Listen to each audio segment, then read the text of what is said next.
सभी साथियों को क्रांतिकारी जय भीम, जय भारत, जय संविधान, जय मान्यवर साहब कांशीराम। साथियों, चंद्रशेखर आजाद जी बिहार विधानसभा क्षेत्र में पहुंच चुके हैं और विधानसभा जो अलग अलग 3 कार्यक्रम बड़े उनके रखे गए हैं सहरसा विधानसभा क्षेत्र में। वहां पर आप देखेंगे कि चंद्रशेखर आजाद जी की विशाल जनसभा हुई और इसी के साथ आज 2 नवंबर को चंद्रशेखर आजाद जी की ओराई विधानसभा क्षेत्र में बैठक थी और इसके साथ साथ कल चंद्रशेखर आजाद जी डेहरी विधानसभा क्षेत्र में जनसभा को संबोधित करने का काम करेंगे। आप देखेंगे कि जैसे जैसे जो चुनावी डेट है नजदीक आ रही है, चुनावी प्रचार प्रसार तेज गति से हो रहा है। साथियों, इसको लेकर चंद्रशेखर आजाद जी, असदुद्दीन ओवैसी जी और स्वामी प्रसाद मौर्य जी तोड़ प्रयास कर रहे हैं, दिन रात एक कर रहे हैं साथियों। और बिहार के जो वोटर्स हैं, जो युवा है, मुस्लिम समाज है, बहुजन समाज है, उनको वो जो वोट का महत्व है साथियों, और जिस तरीके की जो जुल्म जाति समाज के ऊपर हो रही है, जो प्रेजेंट के जो हालात हैं, चंद्रशेखर आजाद जी उन पर बात रख रहे हैं और इन समस्याओं से हम कैसे उभर सकते हैं, इस पर चंद्रशेखर आजाद जी जनसभाओं को संबोधित करने का काम कर रहे हैं। साथियों, आप सभी को पता है कि हमारे महापुरुषों ने, विशेषकर अगर हम बात करें तो बाबा साहब डॉक्टर भीमराव अंबेडकर जी ने, मान्यवर साहब कांशीराम जी ने, बाबा साहब ने जिस तरीके से कहा कि अगर हम अपने तरक्की के दरवाजे अगर खोलना चाहते हैं और जो जुल्म ज्यादती हमारे साथ हो रही है और एक समानता की लाइन में अगर हम आना चाहते हैं और बराबरी अगर हम करना चाहते हैं तो हमें मास्टर की हासिल करनी होगी राजनीति की। साथियों, आप देखेंगे कि लगातार बहुजन समाज के जो लोग हैं, राजनेता है, जो अलग अलग क्षेत्रों से उभर कर आते हैं और जी तोड़ प्रयास करते हैं और कहीं पर वो सफल भी होते हैं और कहीं पर वो असफल भी नजर आते हैं। इसमें अगर हम सफल तौर पर नाम देखें तो बहन कुमारी मायावती जी का और दूसरा जो महत्वपूर्ण नाम है वो चंद्रशेखर आजाद जी का। अब चंद्रशेखर आजाद जी राजनीति के अंदर काफी सक्रिय नजर आ रही हैं। उत्तर प्रदेश के अंदर उनकी काफी जनसभाएं हुई और अभी चंद्रशेखर आजाद जी बिहार के अंदर आ चुके हैं साथियों। 1 नवंबर को उनकी सहरसा विधानसभा क्षेत्र में जनसभा थी। अभी 2 नवंबर को ओराई विधानसभा क्षेत्र में चंद्रशेखर आजाद जी ने जनसभा को संबोधित करने का काम किया। साथ ही चंद्रशेखर आजाद जी ने प्रेजेंट के अंदर जो दलित समाज है, मुस्लिम समाज है, या फिर जो महिलाएं हैं, बेसहारा जो लोग हैं, गरीब जो समाज है, जो किसान जो वर्ग है, उनके हितों के लिए चंद्रशेखर आजाद जी ने आवाज उठाई। साथियों, बिहार के अंदर जिस तरीके से आप देखेंगे कि पूरे देश की जो नजर रहती है बिहार के चुनाव पर रहती है, बहुत बड़ी आबादी यहाँ दलित और मुस्लिम समाज की यहाँ पर देखने को मिलती है। और आप देखेंगे कि बिहार के अंदर जो बिहार की जनता है वो शिक्षा और रोजगार के लिए जिस तरीके से भटक रही है, रोजगार के लिए आप देखेंगे कि हर एक राज्य के अंदर बिहार का व्यक्ति आप सभी को नजर आएगा साथियों। जो बेरोजगारी बिहार के अंदर देखने को मिलती है, शिक्षा का जो स्तर है बिहार के अंदर, उस पर चंद्रशेखर आजाद जी ने बखूबी से बातें रखी और 2 महत्वपूर्ण बातों को लेते हुए शिक्षा और रोजगार को जिस तरीके से प्रेजेंट के अंदर जो सरकारें वहां पर हैं और पीछे जिन सरकारों का शासन रहा, उस पर चंद्रशेखर आजाद जी ने कहा कि वो अपने मैनिफेस्टो में तरह तरह के वादे लेके आ रही हैं कि हम लोगों को लखपति बना देंगे, हम रोजगार दे देंगे और जो पलायन है उसको रोक देंगे, जो शिक्षा का स्तर है वो सुधार देंगे, एजुकेशन फ्री कर देंगे। साथियों, ये एनडीए और जो जिस तरीके के जो मैनिफेस्टो हमारे सामने आए उसमें भी तरह तरीके के जो लुभावने वादे किए गए हैं। एनडीए का मैनिफेस्टो हमने देखा, उसमें कहा गया कि हम इतनी महिलाओं को लखपति दीदी बना देंगे। अब एनडीए के जो वादे रहते हैं साथियों, देश भर में हर एक व्यक्ति को पता है कि किस तरीके के वादे वो करते हैं और कहां तक उन वादों को वो फुलफिल करते हैं, आप सभी को पता है। दूसरी तरफ जो प्रेजेंट के अंदर सत्ता में नहीं है लेकिन पहले जो सत्ता में रही, उन सरकारों ने उस समय में क्या कार्य किए ये भी हमें देखना बहुत जरूरी है साथियों। बहुजन समाज का जो वोट बैंक है साथियों, और मुस्लिम समाज का जो वोट बैंक है बिहार के अंदर अच्छा खासा है। और इसको लेकर चंद्रशेखर आजाद जी ने कहा कि सोचो समझो, जो समस्याओं से आप इतने सालों से झेलते आ रही हैं, जिस सुशासन की बात ये अदर पार्टियां अभी कर रही हैं, आज आप देखते हैं कि बिहार के अंदर हम आजादी से नहीं चल सकते। आज हमारी छोटी छोटी बेटियों के साथ जो अत्याचार की घटनाएं आती है, कहीं रेप के मामले आते हैं तो कहीं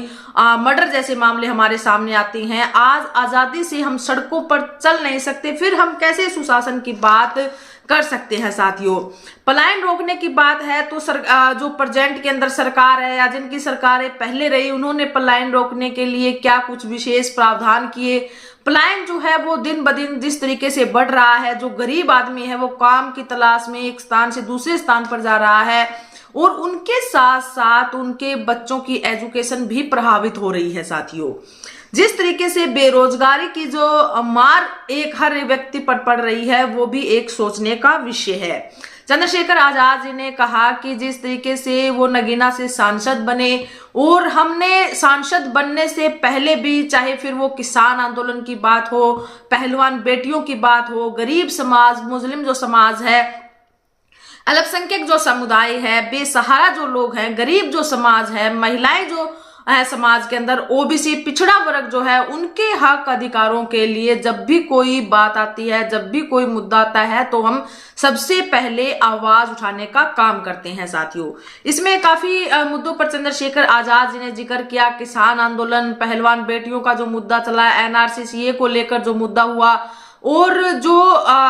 बोध गया बिहार को लेकर जो मुद्दा उठा, बोधों के फेवर में लेकर चंद्रशेखर आजाद जी ने आंदोलन की। और दलित समाज और मुस्लिम समाज पर जब भी कोई एट्रोसिटी की घटना आती है, कोई अत्याचार की घटना आती है, तो आप देखेंगे कि सबसे पहले अगर किसकी प्रतिक्रिया आती है या पीड़ित परिवार से मिलने के लिए कोई पहुंचता है, और जब वहां के प्रशासन के साथ अगर कोई बातचीत करता है, और जो कोई प्रोटेस्ट या प्रदर्शन जैसे कोई कार्यक्रम होते हैं, तो वो चंद्रशेखर आजाद जी के नेतृत्व में होते हैं, और चंद्रशेखर आजाद जी उस मुद्दे को गंभीरता के साथ उठाते हैं साथियों। चंद्रशेखर आजाद जी ने कहा कि हम ऐसा नहीं है कि केवल चुनावी टाइम में आप सभी के सामने आते हैं। आप देखेंगे कि जो पार्टियां अभी राजनीति के अंदर आई हैं, या जो प्रत्याशी आप सभी के बीच में जो उतारे गए हैं, वो आप सभी के बीच में अभी नजर आएंगे केवल, और 5 साल तक वो आपको अपने आसपास देखने को नहीं मिलेंगे।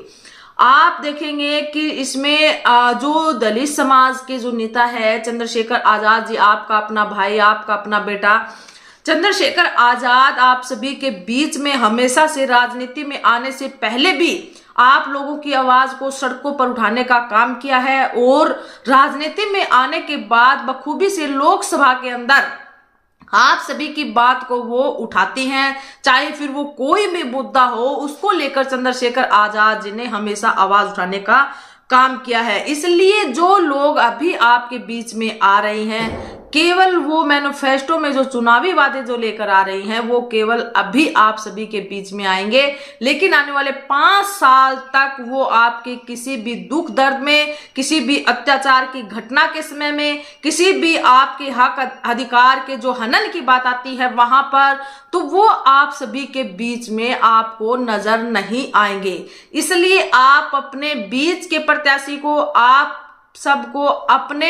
विश्वास लायक प्रत्याशी को, जो आजाद समाज पार्टी का है, जेडीए गठबंधन का जो प्रत्याशी है, उसको आप सभी को समर्थन करना है और उसे ताकत देनी है। साथियों, चंद्रशेखर आजाद जी ने यह भी कहा कि मैं अकेला हर जगह पर नहीं पहुंच सकता, इसलिए हमें हर एक गांव के अंदर, हर एक विधानसभा क्षेत्र के अंदर हमें चंद्रशेखर आजाद पैदा करना है, ताकि जो आवाज संसद के अंदर उठती है वही आवाज विधानसभा सत्र के अंदर भी उठे।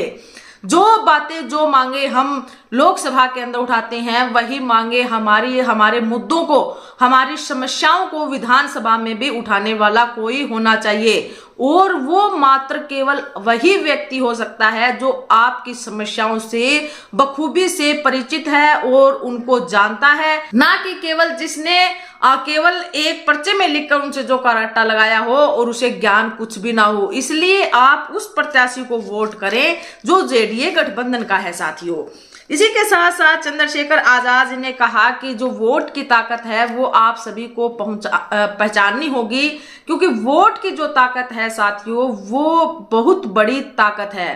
केवल वोट की ताकत से हम जिन जिन समस्याओं को झेल रहे हैं, जिन जिन समस्याओं से आज हम ग्रसित हैं, उन समस्याओं को हम दूर कर सकते हैं साथियों। वोट की जो पावर है, मान्यवर साहब काशीराम जी ने हमें समझाने का प्रयास किया, और वोट की ताकत हमें बाबा साहब डॉक्टर भीमराव अंबेडकर जी ने समझाने का प्रयास किया। समय समय पर हमारे जो नेता आते हैं वो हमें समझाते हैं कि वोट के अंदर कितनी पावर है, लेकिन हमारा जो समाज है वो वोट की ताकत को आज भी समझ नहीं पाया है साथियों। वोट की जो पावर है, हम बाद में अपनी समस्याओं पर, अपने जो दुख दर्द आते हैं, अपनी जो समस्याएं आती हैं, अत्याचार की जो घटनाएं आती हैं, उन पर हम रोते हैं साथियों, लेकिन जब वोट का समय आता है तब हम चंद कुछ लालच में आकर अपने वोट का सौदा कर देते हैं साथियों। बाबा साहब और मान्यवर साहब काशीराम जी ने भी बखूबी से समाज को समझाने का प्रयास किया कि आप अपने वोट को बेचिए मत। बेचिए कैसे? नहीं कि हम अब चंद कुछ लालच में आकर जो लोग होते हैं वो हमारे वोटों का सौदा करने के लिए हमारे बीच में एजेंटों को छोड़ते हैं, और वो लोग हमारे वोटों का सौदा करते हैं साथियों। लेकिन हमें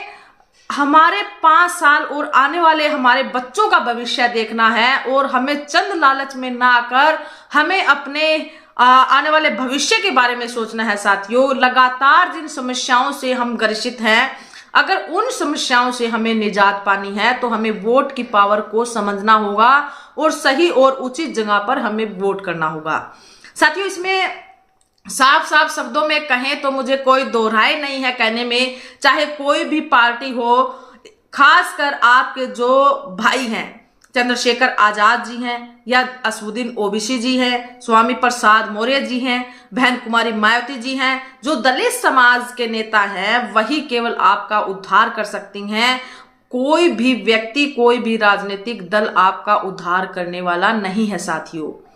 हाँ, ये जरूर है कि बहुजन समाज के जो राजनीतिक दल हैं वो अलग अलग मंचों में बटे हुए हैं, इससे समाज का नुकसान हो रहा है। बसपा पार्टी के जो समर्थक हैं वो चंद्रशेखर आजाद जी पर तरह तरह के एलिगेशन या आरोप या जिस तरीके की बातें उठती है समय समय पर, वही चीजें दूसरी तरफ हमें देखने को मिलती है साथियों। लेकिन चंद्रशेखर आजाद जी बखूबी से जो सोच समझ रखते हैं, उन्होंने कहा कि हमें किसी पर टीका टिप्पणी नहीं करनी है। बहन जी का वो सम्मान करते हैं, बार बार कहते आए हैं, लेकिन फिर भी बहुजन समाज की जो पार्टियां हैं एक साथ एक मंच पर आकर चुनाव लड़े तो शायद बहुजन समाज जो दुविधा में फंसा रहता है कि हमें किसका समर्थन करना चाहिए, किसको वोट देना चाहिए, क्योंकि जो समर्थक हैं एक दूसरे के, वो एक दूसरे पर आरोप लगाते हैं कि चंद्रशेखर बीजेपी पार्टी का समर्थक है, उनको जितवाने के लिए कार्य कर रहा है। मैं दूसरी तरफ बसपा पार्टी पर भी एलिगेशन लगती हैं कि वो बीजेपी पार्टी की बी टीम है। साथियों, ये सारी जो अफवाहें हैं वो बहुजन समाज के लोगों के माइंड को गुमराह करने के लिए फैलाई जाती हैं। असल वास्तव में ऐसा कुछ नहीं है। दोनों ही समाज के बड़े लीडर हैं साथियों, और बहुजन जो विचारधारा है, मान्यवर साहब की जो विचारधारा है उस पर काम करने वाले लोग हैं। कुछ अंदर की जो बातें हैं वो देखो हम नहीं कह सकते कि क्या कुछ चल रहा है क्या नहीं, लेकिन कुछ अंदर की बातें हो सकती है। अब देखो बिहार के अंदर असदुद्दीन ओवैसी, स्वामी प्रसाद मौर्य जी और चंद्रशेखर आजाद जी एक साथ आ गए, और वहीं पर आप देखेंगे कि स्वामी और तीनों ही पार्टियों ने बसपा पार्टी को समर्थन किया है 3 जगह पर बिहार के अंदर। तो ये जो बातें हैं, आपस की बातें हैं, ये पता नहीं कहाँ गैप रह गया है साथियों की पार्टियां एक साथ एक मंच पर नहीं आ रही है, और इसके पीछे के क्या कुछ कारण है उस पर ना जाकर हमें फिलहाल प्रेजेंट के अंदर ये देखना है साथियों कि किस विधानसभा क्षेत्र में कौन कैंडिडेट मजबूत है, चाहे फिर वो बसपा पार्टी का हो या जेडीए गठबंधन का हो। हमें वहां पर उस गठबंधन को सपोर्ट करना है। बसपा पार्टी का अगर कैंडिडेट मजबूत है तो हमें उस कैंडिडेट को मजबूत करना है साथियों। ये मौका हमें नहीं चूकना है। आप देखेंगे कि 4 दिन का समय बचा है वोटिंग में, 6 नवंबर को वोटिंग होगी, और ये 4 दिन का जो टाइम है साथियों ये बहुत ही अहम होने वाला है अगले 5 साल तक। चंद्रशेखर आजाद जी ने समाज को संदेश दिया है कि 4 दिन आप दिन रात एक कर ग्राम स्तर पे जाकर, घर घर जाकर, जहां जहां अपने समाज के वोट बैंक है, हर एक व्यक्ति के पास जाकर, हर एक समाज के व्यक्ति के साथ जोड़ते हुए आप सभी को 4 दिन मेहनत करनी है और अगले 5 साल तक और आने वाले समय तक आपके खिलाफ, आपके आगे आंख उठाने वाला कोई भी नहीं होगा जो आपको धमकास के, डरास के और आप पर अत्याचार कर सके। इस तरीके की बातें चंद्रशेखर आजाद जी ने कही और बहुजन समाज के लोगों को संदेश दिया कि आप अपनी पूरी मेहनत के साथ अभी से फील्ड में उतर जाए और हर एक विधानसभा क्षेत्र में ग्राम स्तर पर आप बखूबी से मेहनत करें और आने वाले 6 नवंबर को जेडीए गठबंधन के जो प्रत्याशी खड़े किए गए हैं, आपके बीच के जो प्रत्याशी हैं, उनको वोट करें और जब तक वोट करें, जब तक मशीन वोटों से फुल ना हो जाए, मशीन बंद ना हो जाए। साथियों, इस तरीके की बात चंद्रशेखर आजाद जी की तरफ से की और आप सभी की इसको लेकर क्या प्रतिक्रिया है? चंद्रशेखर आजाद जी जो बिहार के अंदर पहुंची हैं, उसका कितना इफेक्ट बिहार के जो युवा है उन पर पड़ने वाला है? और चंद्रशेखर आजाद जी और जेडीए गठबंधन की बिहार के अंदर क्या कुछ पोजीशन है? क्या बिहार के अंदर किंग मेकर की भूमिका जेडीए गठबंधन निभाएगा? आप सभी की क्या प्रतिक्रिया है? कमेंट सेक्शन बॉक्स में जरूर लिखें। वीडियो को ज्यादा से ज्यादा शेयर कीजिए और चैनल को सब्सक्राइब कीजिए। धन्यवाद।